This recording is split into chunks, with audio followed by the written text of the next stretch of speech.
Selamat siang, guru saya Yenita MPD. Berikut saya akan melengkapi tugas ujian akhir semester saya dengan mata kuliah teori belajar dan pembelajaran. Topik yang akan saya angkat adalah teori belajar konstruktivistik dari Prodi Pendidikan Guru Anak Usia Dini Reguler Plus. Pengertian teori belajar konstruktivistik.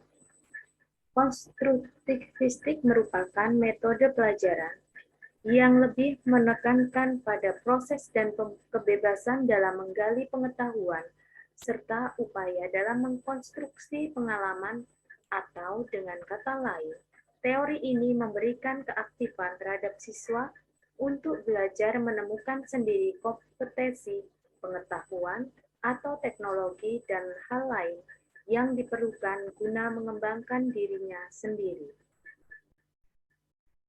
Unsur-unsur penting dalam teori konstruktivistik. Yang pertama, memperhatikan dan memanfaatkan pengetahuan awal siswa. Kedua, pengalaman belajar yang otentik dan bermakna. Tiga, adanya lingkungan sosial yang kondusif. Keempat, adanya dorongan agar siswa mandiri. Kelima, adanya usaha untuk mengenalkan siswa tentang dunia ilmiah.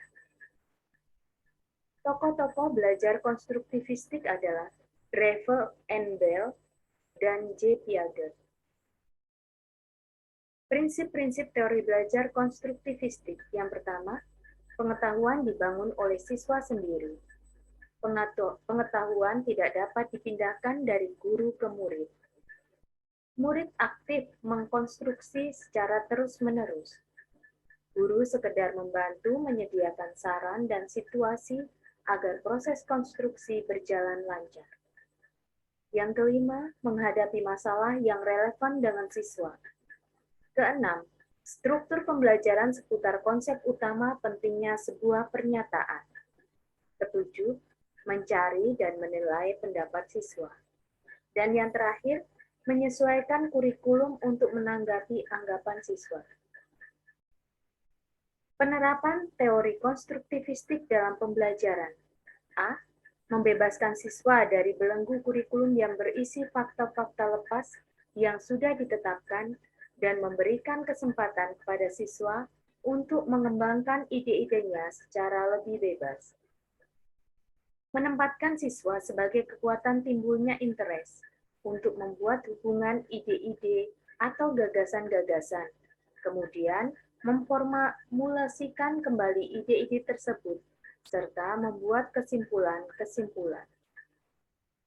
Guru bersama-sama siswa mengkaji pesan-pesan penting bahwa dunia adalah kompleks, di mana terjadi bermacam-macam pandangan tentang kebenaran yang datangnya dari berbagai interpretasi.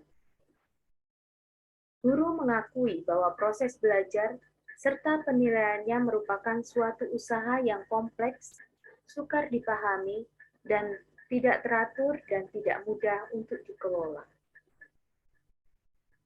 Membebaskan siswa dari belenggu kurikulum yang berisi fakta-fakta lepas yang sudah ditetapkan, dan memberikan kesempatan kepada siswa untuk mengembangkan ide-idenya secara lebih bebas.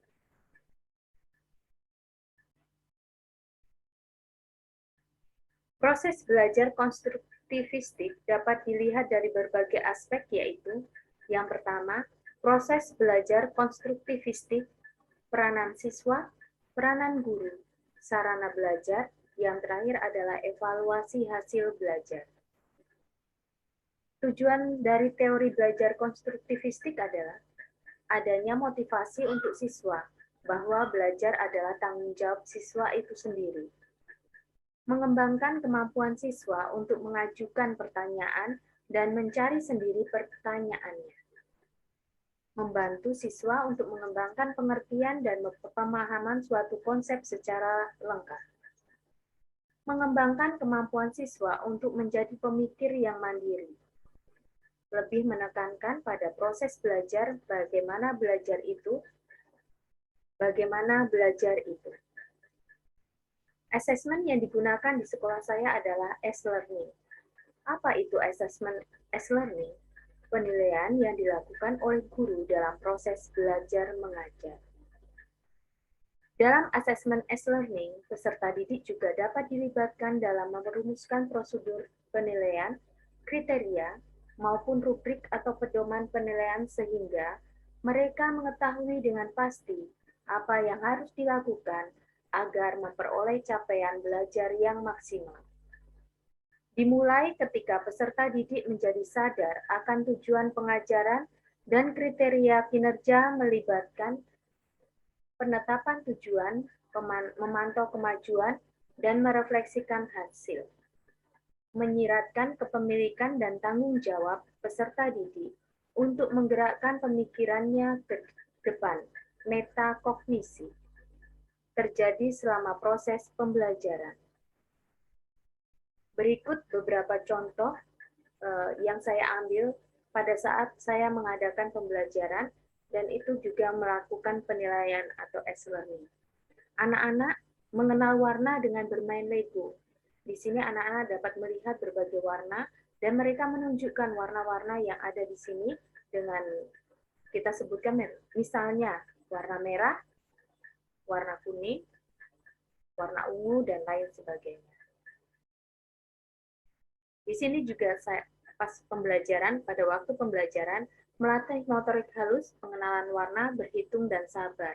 Mereka memasukkan balok-balok kecil yang berbentuk berbeda, seperti ada kubus, segitiga, bintang, dan lingkaran atau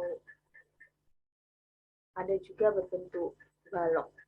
Mereka juga di sini mengenal warna, bagaimana mereka sabar untuk memasukkan satu persatu ke dalam tali yang sudah disiapkan. Di sini ada juga belajar kerjasama dan mau berbagi dengan teman. Mereka memang sudah disiapkan di salah satu tempat, masing-masing mempunyai warna dan bentuk yang sama.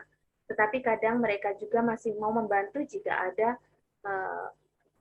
butiran-butiran atau bulatan-bulatan yang jatuh keluar dari nampan yang mereka miliki.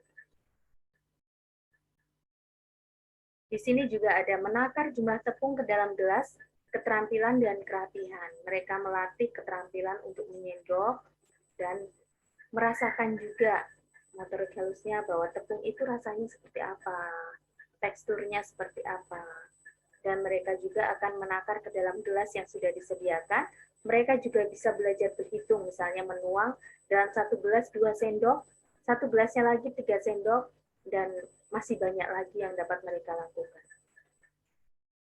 Kesimpulan yang dapat saya ambil bahwa teori belajar konstruktivistik dalam pembelajaran adalah suatu proses belajar mengajar di mana siswa sendiri aktif secara mental, membangun pengetahuannya yang dilandasi oleh struktur kognitif yang dimiliki. Sekian presentasi dari saya. Terima kasih.